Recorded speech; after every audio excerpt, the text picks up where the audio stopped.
Assalamu alaikum and namaste. I am Naveen Kumar and I always make videos about scholarship, freelancing and experience in Italy और कभी कभी मैं travel vlogs भी बना देता हूँ। तो आज इस वीडियो में मैं बात करूँगा इटालियन यूनिवर्सिटीज़ में एडमिशन कैसे ली जाए।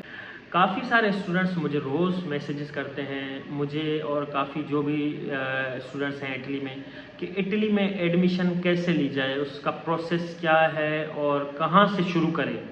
तो आज इस वीडियो में मैं डिटेल में आपको बताऊंगा कि कहाँ से शुरू करें, क्या क्या डॉक्यूमेंट्स आपको चाहिए और कैसे एडमिशन ली जाए, कैसे स्कॉलरशिप ली जाए, कैसे वीज़ा ली जाए। तो इस वीडियो को लाजमी देखें और पूरी वीडियो देखें क्योंकि इसमें मैं डिटेल में बताने वाला हूँ। ये वीडियो देख के फिर भी आपको कुछ समझ नहीं आता तो आप मुझे जो है कमेंट में पूछ सकते हैं।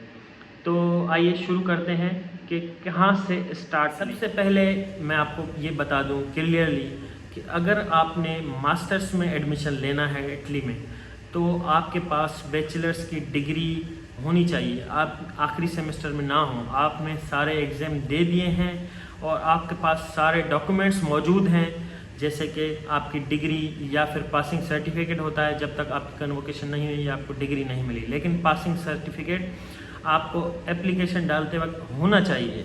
ये नहीं कि अभी मैं लास्ट सेमेस्टर में हूँ, अभी मेरे एग्ज़ाम्स हैं या ऐसा है वैसा है। अगर ऐसा है तो अभी ये वीडियो ना देखें, जब आपके सारे डॉक्यूमेंट्स हो जाएं फिर ये आके आप वीडियो देखें, ठीक है। आपके पास सारे डॉक्यूमेंट्स हैं, आपका पासपोर्ट है, आपका NIC कार्ड है, आपके पास अपनी डिग्रीज़ हैं, इंटरमीडिएट की डिग्री है, मैट्रिक की है, बैचलर्स की है और ट्रांसक्रिप्ट वगैरह और letter of recommendation from your professors, जो 2 कम से कम रिकमेंडेड होते हैं। आपने जहाँ पे पढ़ाया अपनी यूनिवर्सिटी में तो आप अपने जो भी प्रोफेसर, जिस प्रोफेसर ने आपको पढ़ाया है वो सब्जेक्ट, आप उनसे लेटर ऑफ रिकमेंडेशन ले लें 2, ठीक है। उस पर यह है कि यूनिवर्सिटी का नाम न लिखवाएं, एक ऐसा लेटर बनवाएं जिसमें आप अपने प्रोग्राम का भी नाम ना लिखवाएं। कोशिश करें क्योंकि आप डिफरेंट यूनिवर्सिटीज़ में अप्लाई करेंगे। फॉर एग्जांपल आप सपियंजा में भी अप्लाई कर रहे हैं, आप सियाना में भी अप्लाई कर रहे हैं, आप पीसा में भी अप्लाई कर रहे हैं। तो अगर आप यूनिवर्सिटी का नाम लिखवा लेंगे लेटर पे तो बार बार आपके प्रोफेसर को कहना पड़ेगा कि इसके लिए अलग बना के दो, इसके लिए अलग बना के दो। तो कोशिश ये करें कि यूनिवर्सिटी का नाम ना लिखवाएं, एक जनरल इन यूर इंस्टीट्यूट या ऐसा कोई वर्ड लिखवा लें जैसे आप वो लेटर हर जगह यूज़ कर सकें, ठीक है। तो ये आपको जो है टिप काम आएगी। ये सारे डॉक्यूमेंट आपके पास होने चाहिए।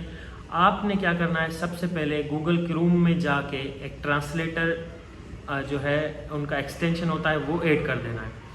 उससे क्या होगा कि काफ़ी जो यूनिवर्सिटीज़ हैं इटली की, अभी मैं इटली की बात कर रहा हूँ, इटली की जो भी यूनिवर्सिटीज़ हैं उसमें जो उनकी लैंग्वेज होती है वो इटालियन होती है। उन पे किसी किसी यूनिवर्सिटी में इंग्लिश का जो है ट्रांसलेशन का ऑप्शन होता है और काफ़ी में नहीं होता। तो अगर आपके पास एक्सटेंशन होगा तो आपके लिए एक सहूलत हो जाएगी, आपके लिए इजी हो जाएगा इंग्लिश में पढ़ना। काफ़ी सारे स्टूडेंट्स कहते हैं कि मुझे समझ नहीं आ रहा, ये तो इटालियन में है, अब मैं क्या करूँ, कैसे करूँ। तो एक एक्सटेंशन आपको इंग्लिश में ट्रांसलेट कर देगा, उससे आप इजीली पढ़ सकेंगे रिक्वायरमेंट क्या है। अब ये जो है हर स्टूडेंट को नहीं पता होता कि आपकी यूनिवर्सिटी की रिक्वायरमेंट क्या है, आप क्या मांग रहे हैं, क्योंकि हर साल वो रिक्वायरमेंट चेंज होती हैं, ठीक है। कोई यूनिवर्सिटी आइल्स मांगती है, कोई यूनिवर्सिटी के डिपार्टमेंट में आइल्स होती है। फॉर एग्जांपल सपियंजा में आप जाएंगे तो मैनेजमेंट के डिपार्टमेंट में आइल्स नहीं मांगते, लेकिन आप इंजीनियरिंग में चले जाएंगे या किसी और में चले जाएंगे तो शायद ही वो आपसे आइल्स मांग ले। तो वो यूनिवर्सिटी पे डिपेंड नहीं करता, वो यूनिवर्सिटी के डिपार्टमेंट पे डिपेंड करता है कि वो आपके डिपार्टमेंट में क्या रिक्वायरमेंट है। तो काइंडली आप उस यूनिवर्सिटी के पेज पे जाके आप उधर देखें, अपने डिपार्टमेंट में जाएं, उसमें देखें कि प्री रिक्वेस्ट में क्या क्या है, कौन से सब्जेक्ट्स हैं, वो मैच करें। आपने क्या वो सब्जेक्ट्स बैचलर्स में पढ़े हैं, अगर पढ़े हैं तो आप उसके लिए एलिजिबल हैं, अगर नहीं पढ़े तो शायद आप एलिजिबल ना हो। आप आइल्स भी उधर देख सकते हैं कि आप क्या आपको इंग्लिश का कौन सा लेटर चाहिए, आइल्स चाहिए, टॉफिल चाहिए या इंग्लिश प्रोफिशिएंसी लेटर जो निकलता है वो चाहिए, ठीक है। तो आप सब, अभी मैं ये बता दूं कि फेब से जो है तकरीबन जनवरी या फरवरी से एडमिशन्स स्टार्ट होती हैं इटालियन यूनिवर्सिटीज़ की। ये एक प्रोसेस है, ठीक है। सबसे पहले आपने एडमिशन पे फोकस करना है। स्कॉलरशिप भी भूल जाएं, वीज़ा भी भूल जाएं। First of all you need to focus on admission. Admission letter is the first thing जो कि जनवरी और फेब से स्टार्ट होती हैं फॉर फॉरेन स्टूडेंट्स जो अब्रॉड हैं, इटली में नहीं हैं। मेरे कहने का मतलब है जो इटली में नहीं है, इटली से बाहर है तो फॉरेन में है। तो जन और फेब से आप देखें कौन सी यूनिवर्सिटी में आपने एडमिशन जो है एप्लीकेशन डालनी है, और अप्रैल या मई तक वो चलती हैं। जनवरी से स्टार्ट होती हैं, अब हर यूनिवर्सिटी की अपनी डेडलाइन है, कोई जून तक की चलती है, लेकिन आइडियल टाइम यही है फेब और मार्च में तकरीबन सारी यूनिवर्सिटीज़ की जो है एडमिशन ओपन होती हैं। आप डेडलाइन देख लें, आपके जो जो डॉक्यूमेंट्स हैं वो देख लें, जल्दबाजी ना करें, सारे डॉक्यूमेंट्स प्रॉपर तरीके से स्कैन करके क्लियर फॉर्मेट में आप जो है उन पे अपलोड कर दें।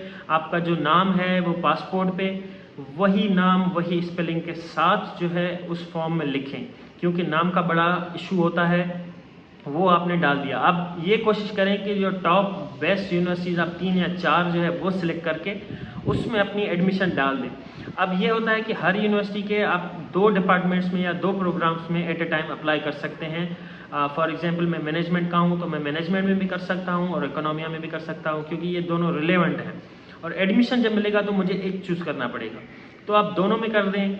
और ये कोशिश करें कि आप इंग्लिश कोर्स में करें, ये ध्यान में रखें कि कोर्स इंग्लिश में पढ़ाया जाता हो।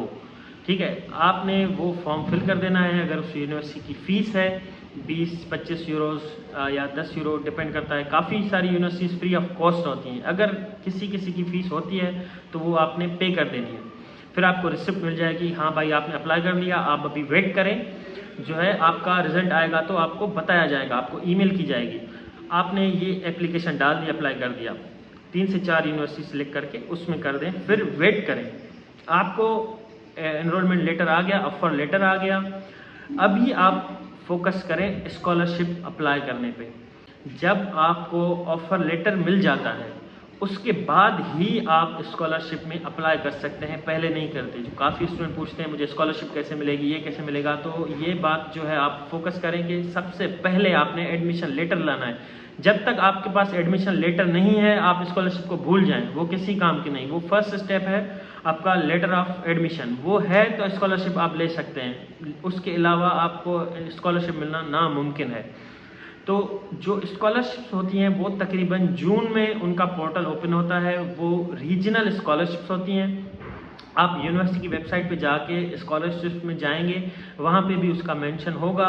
अगर नहीं तो आप किसी सीनियर से पूछ लें। मैं आपको यही बता देता हूँ कि जून में तकरीबन स्कॉलरशिप्स ओपन होती हैं। उनका एक अलग पोर्टल होता है, जैसे सपियंजा का है या किसी और यूनिवर्सिटी का, उसका अपना पोर्टल होगा एडमिशन का, जहाँ पे आपने अपनी एप्लीकेशन डाली। उसके अलावा स्कॉलरशिप का पोर्टल अलग होगा, वहाँ पे जाके आपने फॉर्म फिल कर देना है। उसकी डेडलाइन चेक करते रहनी है, कब है, क्या उसकी डेडलाइन है, क्या क्या डॉक्यूमेंट्स चाहिए। अमूमन जो है आपको वही आपका स्टूडेंट नंबर मांगते हैं, या आपकी एनरोलमेंट हो गई है तो वो मांगते हैं, या आपके डॉक्यूमेंट्स जो है आपका जैसे FRC हो गया, आपका इनकम सर्टिफिकेट हो गया, ये मांगते हैं। तो ये 2-3 जो है डॉक्यूमेंट्स होते हैं। तो ये बाद में आप एडिट भी कर सकते हैं, उनकी डेट्स चेक कर लें, क्योंकि आपको वो एडिट करने का भी 1 हफ्ता बाद में देते हैं after submission of your application. तो ये अभी आपने स्कॉलरशिप की ख़त्म कर दी। ये मंथ्स होते हैं जून तो ऑनवर्ड्स होते हैं, 1 महीने या 1.5 महीने या 2 महीने की, हर यूनिवर्सिटी की अपनी जो है डेडलाइन है। तो ये अभी आपने नोट कर देना है। जन और फेब से आपने एप्लीकेशन डालना शुरू कर दी, मार्च या अप्रैल में आपको ऑफर लेटर आ गया, फिर आपने स्कॉलरशिप भी डाल दी। अभी आपने जो डॉक्यूमेंट्स प्रिपेयर करने हैं वो हैं वीज़ा के लिए।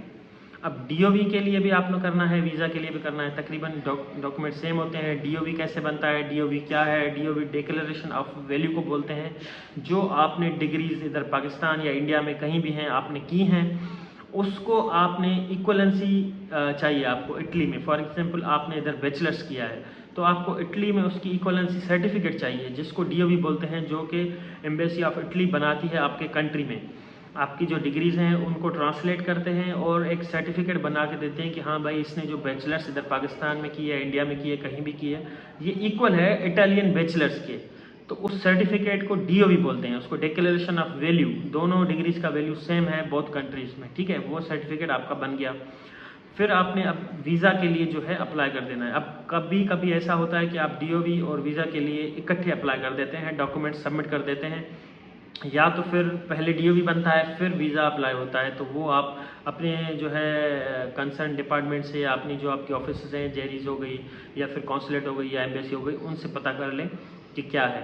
और ट्रांसलेशन का भी है, पहले ट्रांसलेशन होती थी कि अगर आपके डॉक्यूमेंट्स इंग्लिश में तो इटालियन में करवाएं, अभी मेरे ख्याल से वो ख़त्म हो गई है। अब अगर आपके इंग्लिश या इटालियन में किसी भी एक लैंग्वेज में है तो ठीक है, अगर आपने उर्दू में या किसी और ज़बान में कर ली है, डिग्री आपकी है, तो आपको इंग्लिश में ट्रांसलेट करवाना पड़ेगा। तो ये भी आप देख लें कि आपको ट्रांसलेट करवाना है नहीं करवाना। ये लेटेस्ट इन्फॉर्मेशन है, ये हर साल चेंज होती है, ये आपको कोई नहीं बता सकता, वो उसी साल में पता चलती है। तो आपने अभी आप वीज़ा के लिए जो भी डॉक्यूमेंट्स है वो तो यही होती है, आपकी FRC हो गई, आपके एजुकेशनल डॉक्यूमेंट्स हो गए, आपके पासपोर्ट हो गई, आपकी NIC हो गई, आपकी बैंक स्टेटमेंट हो गई, आपकी जो है स्पॉन्सर अगर आपको कोई कर रहा है, आपका फादर, आपकी फैमिली में से आपके ब्लड रिलेटिव होना चाहिए फॉर स्पॉन्सरशिप, आपकी मदर, आपके ब्रदर, आपकी जो है फादर वगैरह, तो ये आपको स्पॉन्सर कर सकते हैं। उनकी स्टेटमेंट, उनके डॉक्यूमेंट्स, उनका बिजनेस कार्ड अगर बिजनेस है, अगर जॉब है तो वो उनका जो कार्ड है या सैलरी स्लिप्स वगैरह सारी चीज़ें आपने सबमिट कर देनी है। अब ये भी लिस्ट जो है हर साल अपडेट होती है।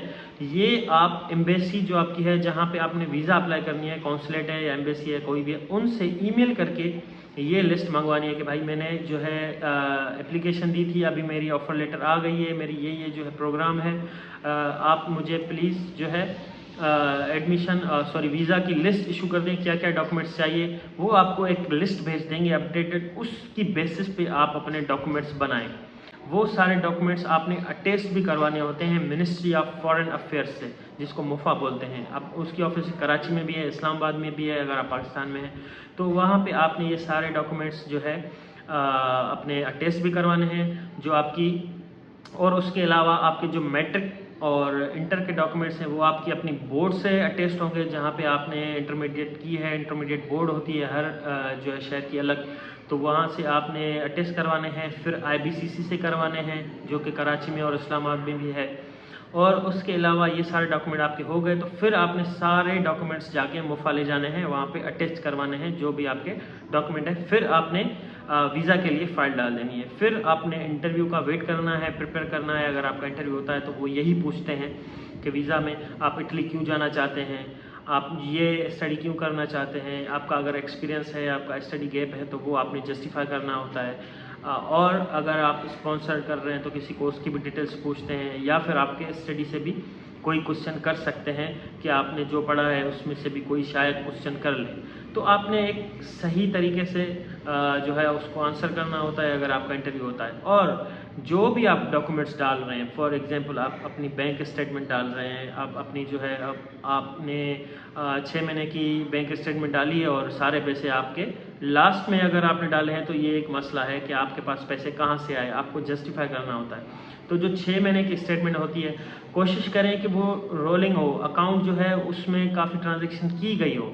इकट्ठे ही आप उसमें डाल के जो है ना पैसे ना डाल दें कि आखिरी मंथ में अकाउंट खुलवा के पैसे डाल दिए। तो उसकी आपने प्रिपरेशन जब आप यूनिवर्सिटी के लिए एडमिशन डालेंगे उसी दिन से आपने, अगर अकाउंट नहीं है तो अकाउंट बनवा लें, अगर है तो वेल एंड गुड।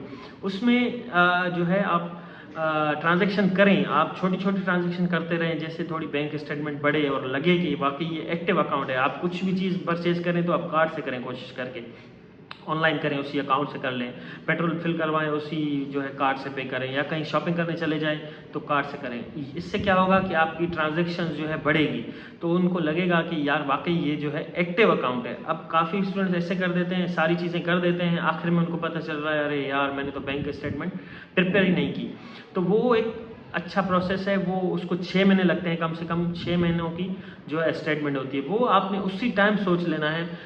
भले ही आप जो है बैंक स्टेटमेंट में पैसे आहिस्ता आहिस्ता डालें, लेकिन उसको एक्टिव रखें। आप छोटी छोटी ट्रांजैक्शंस करते रहें, बड़ी बड़ी करते रहें। अगर आप बिल्कुल भी उसको कार्ड को यूज़ नहीं करते तो उसमें जो है ट्रांसफ़र करें, पैसे डलवाएं, पैसे निकलवाएं थोड़े बहुत। तो ऐसे उसको ट्रांजैक्शन कर करके उसको एक्टिव करना है। फिर आहिस्ता आहिस्ता आपने 1 लाख डाला, 2 लाख डाले, फिर 5 लाख डाले, आहिस्ता आहिस्ता उसको जो है अकाउंट को फिल करना है विथ जस्टिफिकेशन कि ये पैसे कहाँ से आए। आपका बिजनेस है तो उसका आप जस्टिफाई कर सकते हैं कि ये मेरा बिजनेस है। अगर आप जो है फाइलर हैं, आपको फाइलर भी बनना पड़ेगा, तो वो फिर आपने उस हिसाब से पैसे डालने हैं जो आपके टैक्स रिटर्न में भी शो हो। फॉर एग्जांपल काफ़ी स्टूडेंट इतने ज़्यादा पैसे डाल देते हैं अकाउंट में आखिर में, वो फिर जो है फाइल जो है टैक्स रिटर्न में जस्टिफाई नहीं कर पाते। टैक्स रिटर्न कहता है कि इसके पास 10 लाख हैं, अकाउंट में 50 लाख होते हैं, तो वो फिर मसला बनता है। तो आप उतने ही पैसे डालें जो आप जस्टिफाई कर सकें और उसको जो है FBR में या कहीं आप जहाँ भी रिटर्न्स देते हैं तो उस हिसाब से उसको एडजस्ट करवाएं। ये आपने 6 महीने पहले ही फोकस करना है, ना कि लास्ट में। तो ये ज़रूरी काम है, तो ये आप करें।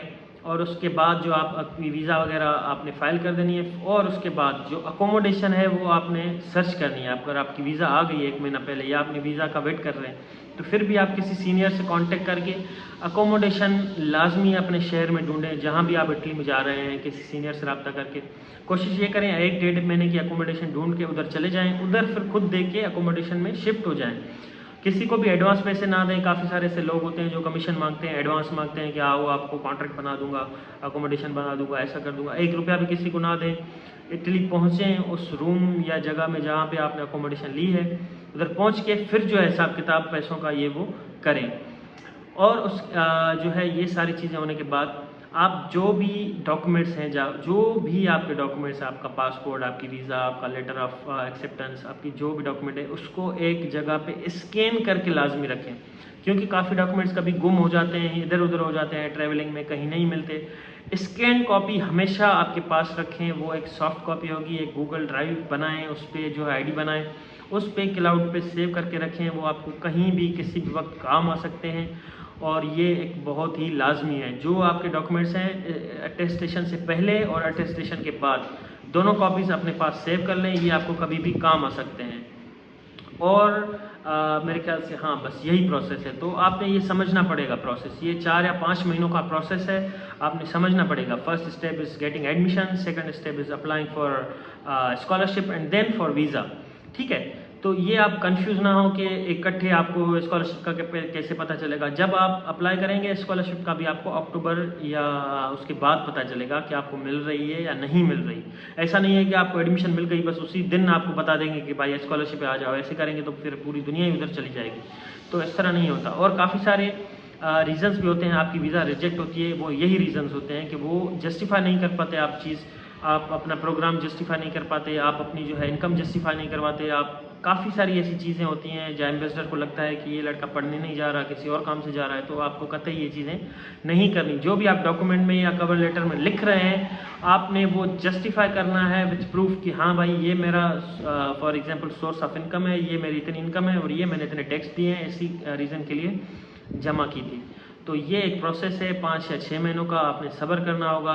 ऐसा नहीं है कि आपने जो है आज सोचा और कल इटली पहुंच जाएंगे, ऐसा नहीं होता। आपको एक प्रॉपर प्लान चाहिए होता है कि इटली कब जाना है, कैसे जाना है, वीज़ा कब अप्लाई करनी है, क्या क्या डॉक्यूमेंट। तो ये सारी चीज़ें एक प्लानिंग के तहत चलती हैं।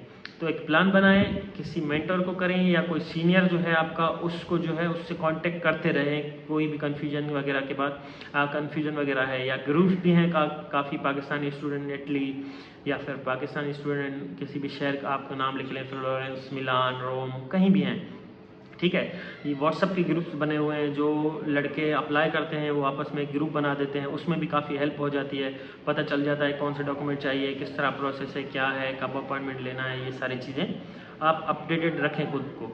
ऐसा नहीं है कि आपने जो है एप्लीकेशन डाल दी फिर भूल जाएं, फिर 6 महीने बाद अरे यार मुझे जाना है, अब बैंक स्टेटमेंट भी नहीं है, तो फिर आपके पास काफ़ी जो है मुश्किलात हो जाती हैं। तो उम्मीद है आपको सब समझ आया होगा। और प्रोसेस थोड़ा लंबा है लेकिन जो है ये करना पड़ेगा आपको अगर बाहर जाना है। तो अगर कोई भी आपको क्वेश्चन हो तो आप कमेंट कर सकते हैं, पूछ सकते हैं, और इस वीडियो को लाइक और शेयर ज़रूर कीजिएगा। Thank you so much and thank you for watching.